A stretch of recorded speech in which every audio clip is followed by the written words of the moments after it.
What's going on, everybody? Welcome back. Well, unfortunately, it's been several months since I've been in the shop.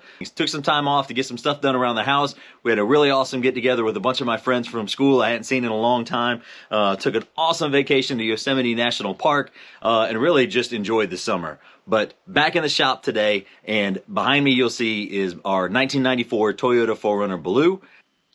The Toyota has been in the family for a number of years. It is really an excellent survivor. My dad bought this off a buddy of his in Kentucky, I don't know, probably somewhere between 5 and 10 years ago, and has bounced around between different members of the family. Dad's had it for a while, I had it, my brother had it, and it's kind of changed hands a number of times. Really, it's a vehicle that we intend to keep in the family for a while. Earlier this year, we gave it some love. It was suffering from a strong fuel vapor that we traced back to charcoal canister. In the process of replacing the charcoal canister, some of the lines that were old and rusted cracked, and it was leaking pretty heavily. So we replaced some of the fuel lines and fuel filter, really just took care of a bunch of that stuff underneath. In the process of doing that, I think we also disturbed a brake line that was also rusted and cracked. So that's why it's in the shop today. Now that brake line replaced and get this thing back on the road. It was a vehicle from Kentucky. It spent a good part of its life up north, so it's got some of the usual Midwest or northern scale underneath from faulty roads that we typically do not see here in Georgia, but overall the vehicle is just an awesome vehicle, a really straight throwback to 1994 early 90s Toyota awesomeness. I'll take you guys around, show you a little bit more on the vehicle. So here it is. As I mentioned, it is really mostly stock. We took off some of the running boards and trim around the perimeter. Just I like it, this cleaner look. It's got the later model Toyota wheels on it. I put new hubs on the front. Several years ago, did a really fairly extensive front end rebuild on it, CV boots and all that up there. As you can see, it's just got some of the scale and all that underneath. But really, I mean, for 1994, she is straight as an arrow. Blue interior. As you can see, it just could benefit from good scrub down, but I mean, this thing is nearly 30 years old. Dash is really nice, no cracks, anything like that. I don't know if you can see here, only has 132,000 original miles. It's just been an excellent rig for us. We love it. Big old sunroof.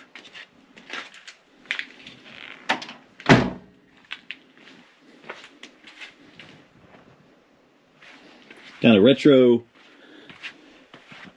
KC off-road lights up front. Old man put that on there, Fly Navy. Just a great looking rig. Anyways, gonna get this mounted and get it taken care of. But as you can see here, I'll give you an idea of what we're working with. So here's the brake lines,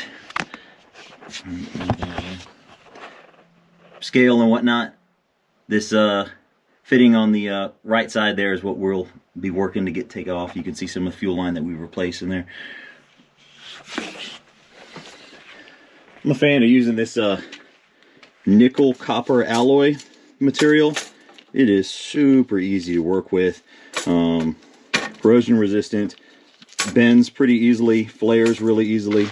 You can use it for brake line, fuel line, you name it. So really what I've been using on most of my vehicles. Highly recommend it. Has served us well. So anyways, that's it. Gonna get this camera mounted up and gonna take y'all with me. Let's get to work. So the line we are replacing comes in on the master cylinder here on the bottom side of the master cylinder. Comes up, it's actually a pair of them. We're only replacing the one, but they run in tandem. Comes in on the bottom side of the master cylinder, goes to the firewall, snakes behind all of this here, and then dips down below. And as it dips down here, it turns into a loop, and then hits the fitting that I showed you earlier in that wheel well. So the plan is to loosen the fitting down below in the wheel well, loosen this fitting here. I don't know how successful I'm going to be in actually getting this whole line out, but we'll see. I may have to cut it several places to get it out. And then getting the new line in is going to be a chore. as well. But that's why I like working with that nickel copper. It's really easy to bend on the fly. So let's get to work.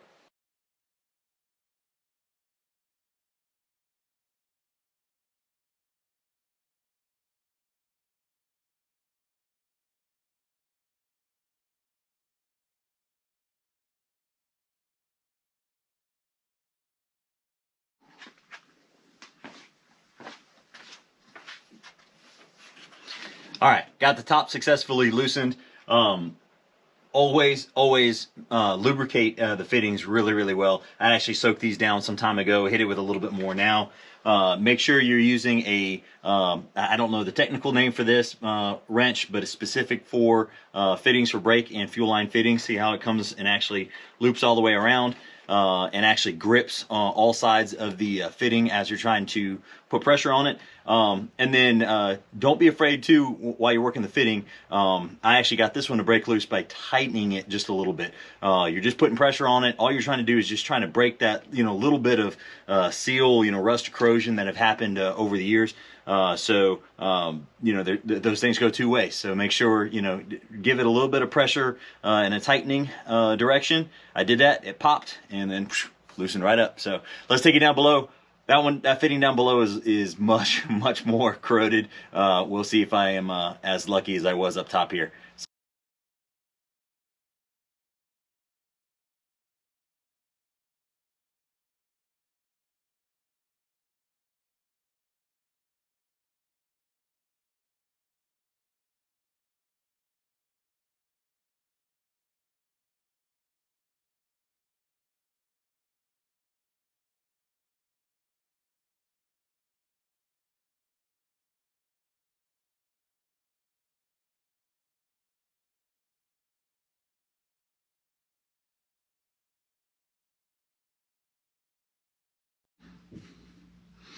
All right, finally got this guy.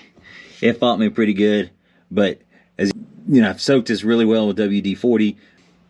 Put the high temp heat gun on it for about 2 minutes and quenched it with WD-40. I don't know if that helped or not, but it was starting to round out even with the special wrench on it, kind of the closed loop wrench.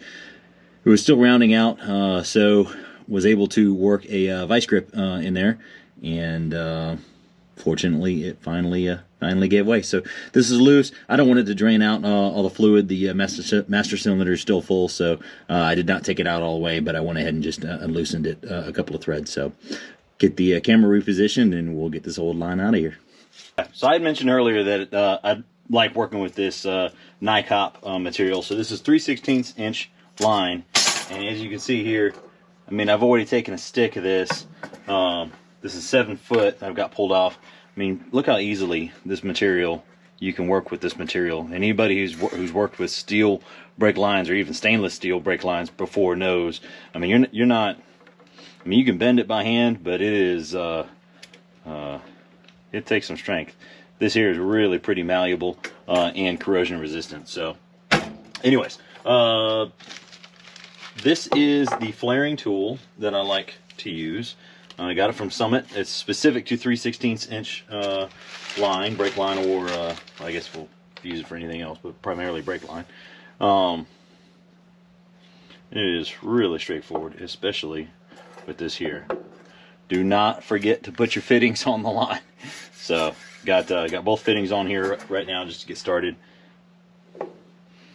You will you'll be pretty bummed out if you get yourself a nice flare going, and then you realize that you forgot your fittings on there. Yeah, makes for a bad day.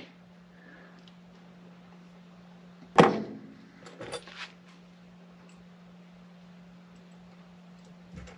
what I thought. Okay.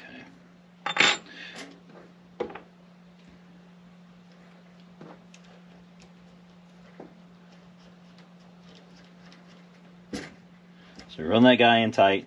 You take your material, push it up tight against it, make sure this thing is clamped down nice and tight.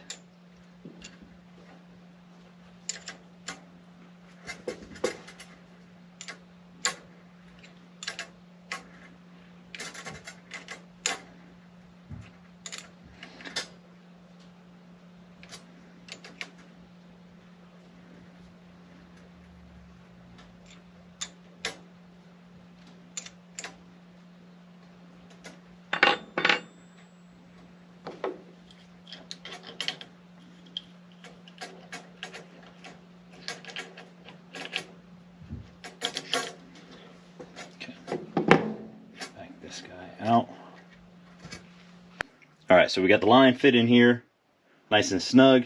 Go ahead and take your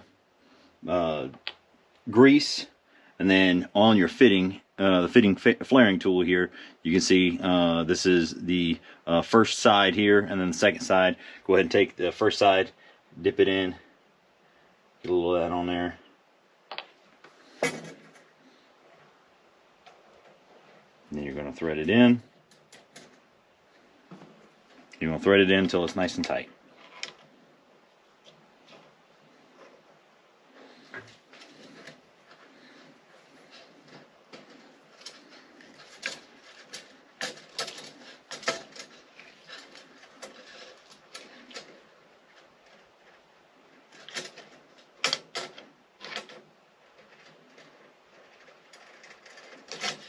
That's in there. Okay, we're going to back it out.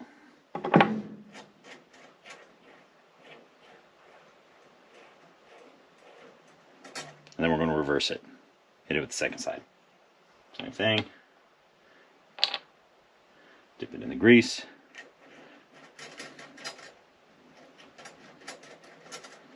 Thread it in.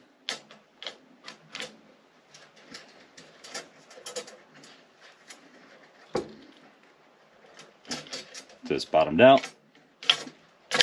Back it out, and with any luck, we'll have us a nice flare on here.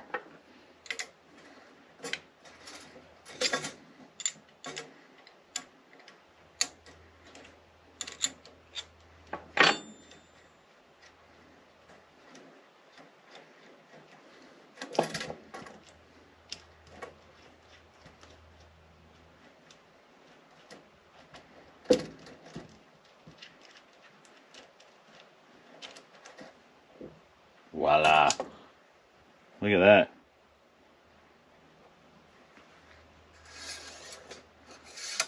Boom. So, love this material, love that tool. All right. Well, I didn't end up filming this part, but I've got the new brake line ran, and I'll show you what I did. So, last you guys saw it, it was on the bench. It had a stick about 7 feet long. I knew that was too long, but I wanted to make sure I had plenty of length to work with. You don't want to come up short on something like this. I did not end up removing the original line. I was able to kind of pull it away and kind of, you know, bend it down and out of the way. You don't really notice it, and I think it'd be a bear to get this thing out of here. I'm just going to leave it. Don't tell anybody. So here, let me show you guys what I did.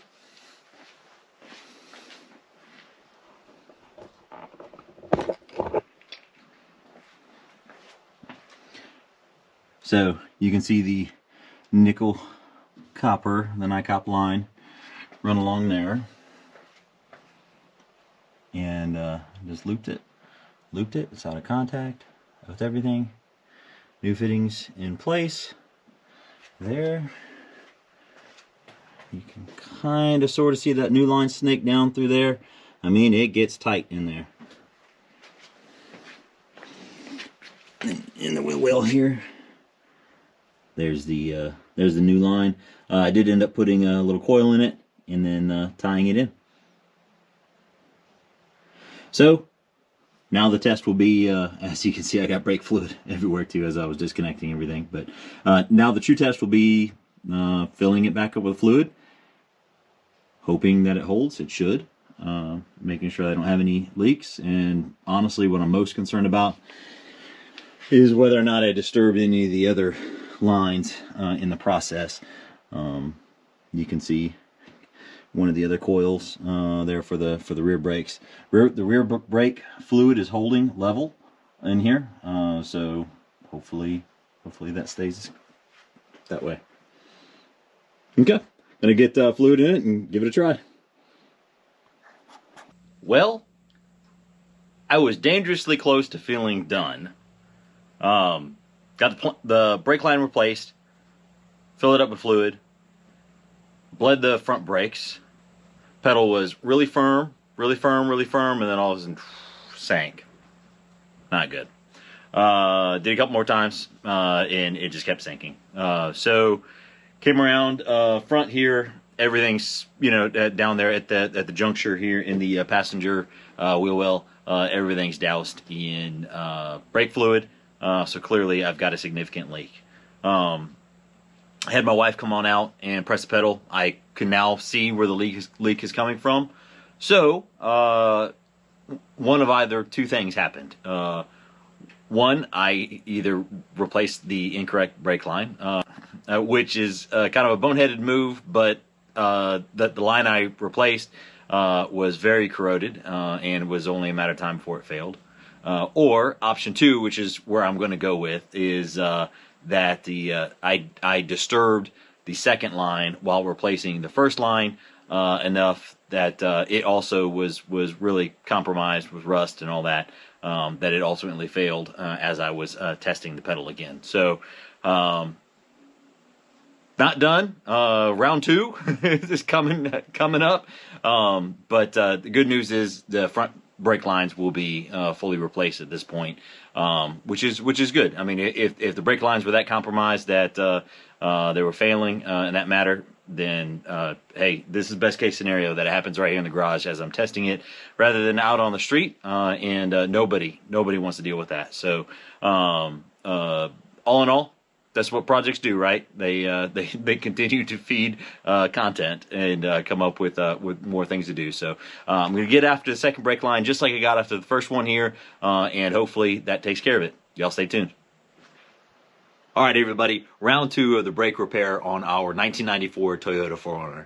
Last part of this video, you guys saw me take care of the main front brake line, going from the master cylinder down to the distribution block in the passenger wheel well. Today we're going to be doing the same for the rear line, going again from the master cylinder to that same distribution block. So let's get after it.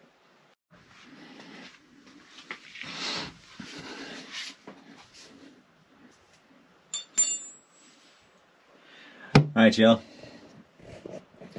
As you can see in here, we're looking at the distribution blocks. The one on the right is the front passenger, or excuse me, the front lines. The one on the left are for the rear brake lines. So as you can see, the one on the right is what I did yesterday, working on the left one today. This was seized in here super tight, super tight. And as you can see, everything in here is pretty fragile, you know, and somewhat compromised just with the rust. But I want to show y'all what I did, and it broke it free just immediately. So got a high temp heat gun here. Put this thing, you know, set it on high, and I think it was on 1,000 degrees. But held it to, you know, close to that distribution block there for about 2 minutes. Just let it heat up, and I quenched it quickly with some WD-40. And I mean, you tell it's hot as soon as you hit it with that WD-40, you know, starts sizzling and smoking and all that.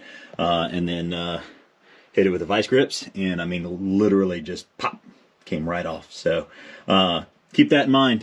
Heat is your friend when you're doing work like this. Okay, gonna get that line taken off. Start with the replacement.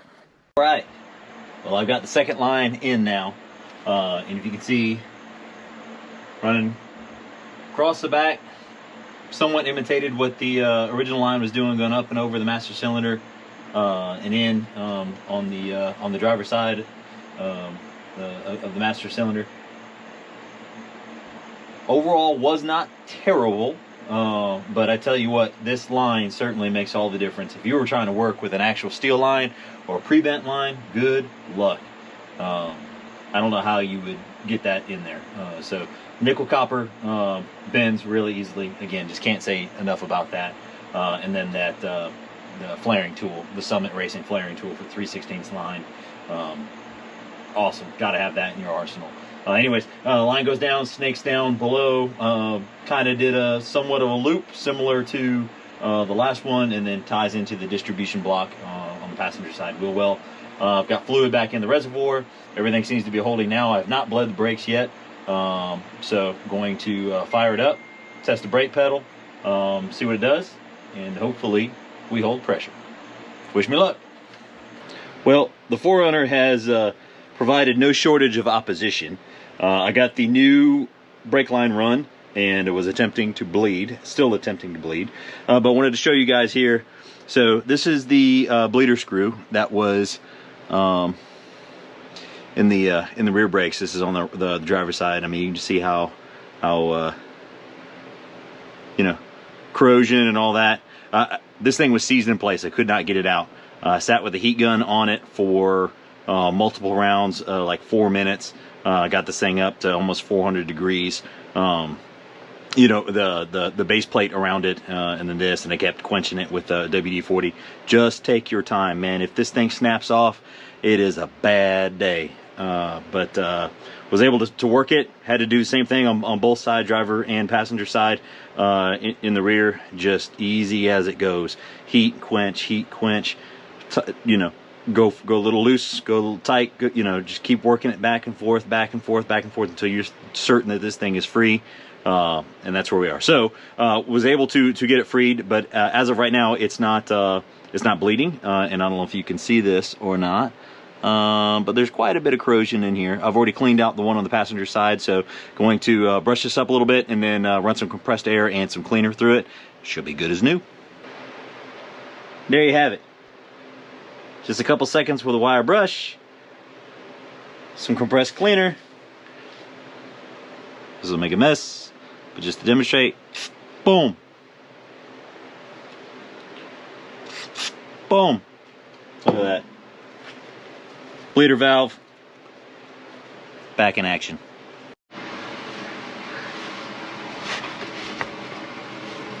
All right, we are positioned under the rig here. I figured I'd show you how I bleed brakes by myself. I've got this handy dandy single person bleeder from Harbor Freight. Let me take this, I had a plug in here while I was cleaning the bleeder valve. The freshly cleaned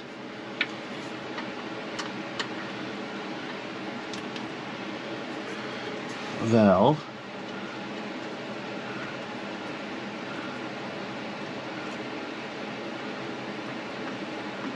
Okay, so now we've got that installed. Let me tighten it down so that we can make sure it's functioning properly.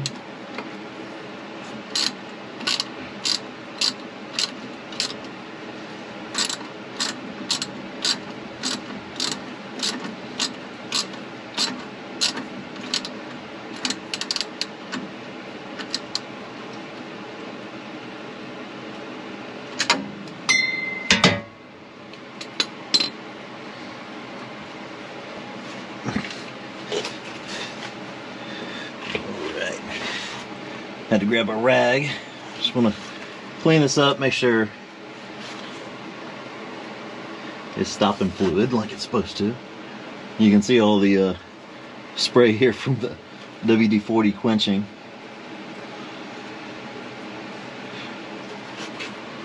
Okay, so I am sure that that's holding fluid. Oops.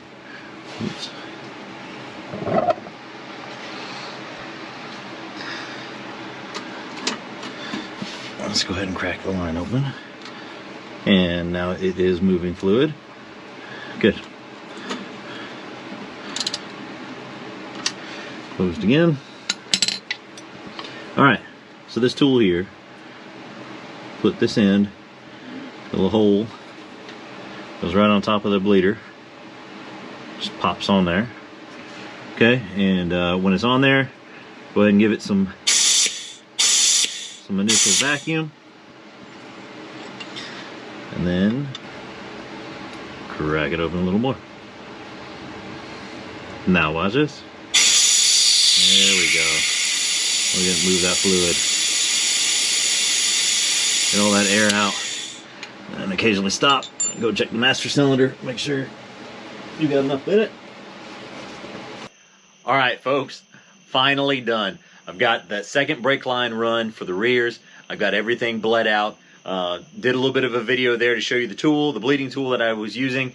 I don't know what was going on. 3 out of 4 wheels bled perfectly. That fourth one fought me pretty hard. I don't know what the deal was with that. So switched it to the old tried and true pump the pedal deal. Asked my wife to come on out. She worked the pedal. I worked the bleeder. Everything was perfect. Really great brake pedal feel out of the 4Runner now. So fuel system fixed, brake system fixed. I think it's road ready. Can't wait to get this thing out of the garage, back on the street again, make room for more projects. I got lots of content coming. Hank, the 69 CJ5 Jeep, done a ton of progress on that. Gonna catch you guys up with that. My wife's 77 CJ7 Betty White, got some upgrades planned for that. New fuel pump, new roll cage, back seat, just really trying to make that a family rig, and plenty of other projects to come as well. I appreciate y'all coming along with me. Y'all take it easy. Keep rambling.